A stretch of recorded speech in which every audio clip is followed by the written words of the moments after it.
Coucou!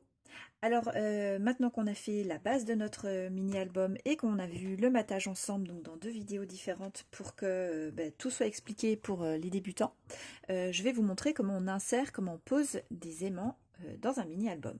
Alors déjà, pourquoi est-ce qu'on peut utiliser des aimants?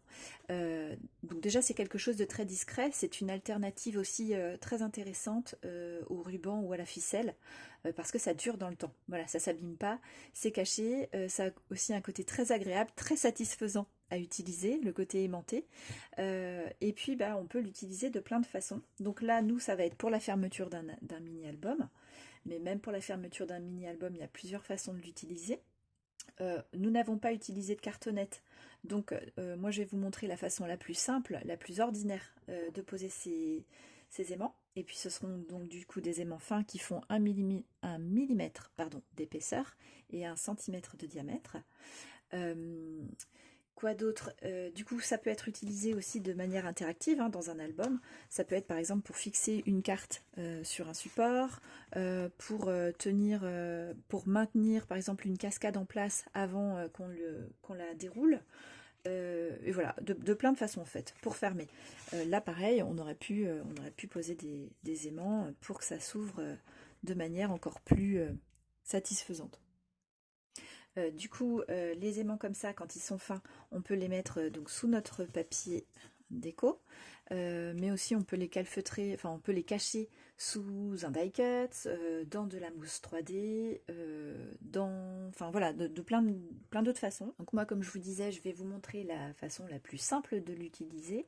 Et donc les débutants, une fois que vous aurez compris la méthode qui est vraiment accessible, et vous allez pouvoir décliner ça dans vos créas de la façon qui vous plaît. Voilà. Alors, quand on a fait le matage, je vous montrais qu'on n'avait pas collé le papier pour ce rabat-là sur le dessus, et puis le rabat de la pochette, parce que c'est ici qu'on va insérer nos aimants. Donc cette petite partie-là qui vient ici, je la retire parce que ça va me gêner pendant que je vais travailler. Il me faut donc 4 aimants, voilà, comme cela, 1 mm d'épaisseur, jusqu'à 1,5 mm, pas plus, et 1 centimètre de diamètre. Je vais en utiliser 4. Donc déjà, il faut définir l'emplacement sur lequel on veut que ce soit fixé. Donc moi là, j'ai fait des petits traits, des petites marques. Donc je suis à 2,5 cm de mon bord extérieur, ici et ici, et à 1,5 cm de la partie de gauche. Donc je fais une petite marque.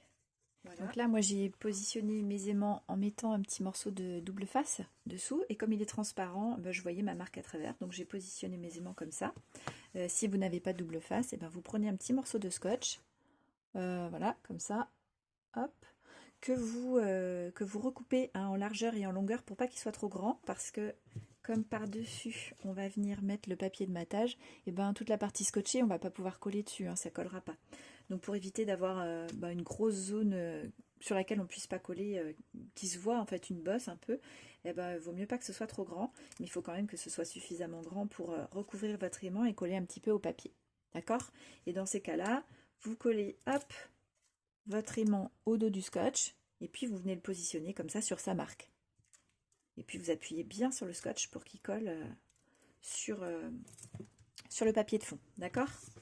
Ensuite, une fois que ça c'est fait, donc si vous avez du double face, vous allez mettre 2 petits morceaux de double face. Hop, vous allez les préparer plutôt, pas les mettre. Si vous n'en avez pas, on va prendre un morceau de papier washi, un assez grand morceau. D'accord? Alors, là, il va falloir repérer, je pose mon papier washi, il va falloir repérer dans quel sens votre aimant adhère sur le précédent. Donc il y a un sens, voilà, il vient de se mettre tout seul. Donc il faut le laisser faire et ensuite le séparer. Ok? Donc si vous avez du papier double face, je vais faire celui-ci avec. Vous collez votre papier double face dessus. Alors je vais peut-être le dédoubler quand même avant. Ça va être un petit peu plus dur. Voilà, c'est fait. Donc là j'ai mon papier double face qui est posé sur le dessus de l'aimant du dessus, du deuxième aimant. Ok. Si vous n'en avez pas, avant de positionner votre deuxième aimant par-dessus, vous mettez votre papier washi comme ça, entre les deux. Côté collant vers vous. Et on vient approcher l'aimant. Voilà, il se fixe dessus tout simplement. Donc j'ai pris une bande suffisamment grande, parce qu'en fait ici, on va rabattre pour que ça vienne se fixer sur mon deuxième rabat. Donc là, on s'approche doucement. Il faut bien positionner les deux rabats qui soient bien parallèles en bas, enfin que vos bords soient bien parallèles. Et voilà, on fixe. Alors moi avec le double face, ça aura pris. Là avec le papier washi, il faut appuyer autour pour que votre aimant soit maintenu par le papier washi. Alors, je vais même glisser ma règle, voilà, pour faire bien adhérer mon washi. Et voilà. Ok, donc comme ça, vous avez vu deux techniques pour poser vos aimants. Et là, ils sont bien en face. Et hop, ça se fixe. Voilà, c'est déjà très satisfaisant. Voilà. Alors moi là, je vais mettre du double face et je vais faire la même technique qu'ici. Si vous avez fait ça au papier washi, ensuite vous recoupez un petit peu de votre papier washi pour que, voilà, que la surface soit pas trop grande, pour pouvoir faire votre collage sans difficulté, notamment tout le tour, hein, pour que vous n'ayez pas un endroit qui soit ouvert quand vous ferez votre matage.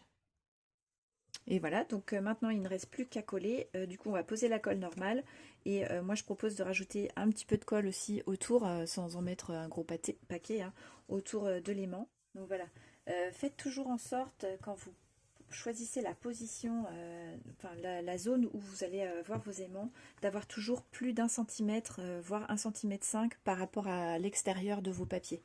Ça permet d'avoir vraiment une zone de collage. Voilà, tout le tour de votre aimant. Donc là, moi, je viens aplatir mon papier autour de mon aimant. J'avais mis de la colle autour. Voilà, et j'attends que ça prenne bien tout le tour pour être sûr qu'en fait, ça ne fasse pas une grosse zone qui ne soit pas collée. Sans marquer vraiment la forme de mon aimant, pas le contour exact de mon aimant pour pas trop attirer l'œil. Voilà. Et donc c'est une zone sur laquelle, si on veut que ça aimante bien, il ne faudra pas venir rajouter de la déco en épaisseur par exemple. Voilà, il faut penser à ça aussi. Voilà. Et donc je vais faire la même chose à droite. Alors voilà le résultat.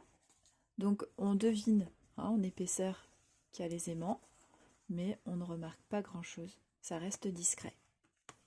Et voilà la fermeture. Si vos aimants ne sont pas trop forts, vous pouvez en rajouter un troisième au centre et donc un autre ici là. Et c'est là que le coût des aimants est important. Moi, c'est pour ma part pour ça que je me fournis sur le site AliExpress. Alors, ils sont pas moins forts, hein, ceux que je prends. C'est juste que du coup, j'hésite moins à en utiliser plus si j'en ai besoin. Si vous avez pris des 1 mm 5 d'épaisseur, je pense que 2 s'avère quand même nécessaire. Parce que on a quand même un peu de hauteur, et en général il ne faut pas hésiter à en utiliser plusieurs pour être sûr de s'assurer que ça ferme bien, parce qu'on a tendance dans les créas à rajouter des choses en épaisseur, enfin, voilà, à rajouter pas mal de choses, ça tire un peu sur le papier, et donc pour être sûr que vos albums ferment bien, il vaut mieux en mettre 2 que 1 et être déçu une fois qu'on a fait le matage, se rendre compte que ça n'est pas suffisant. C'est dommage, on ne peut pas revenir en arrière. Bon voilà, j'espère avoir répondu à vos questions concernant les aimants. Et puis moi, il me reste à décorer maintenant mon mini-album pour vous faire une petite vidéo de présentation, que vous voyez le résultat complet. Voilà, je me suis déjà préparé des petites décos, donc maintenant je vais m'attaquer à ça. Je vous dis à très bientôt, bonne journée.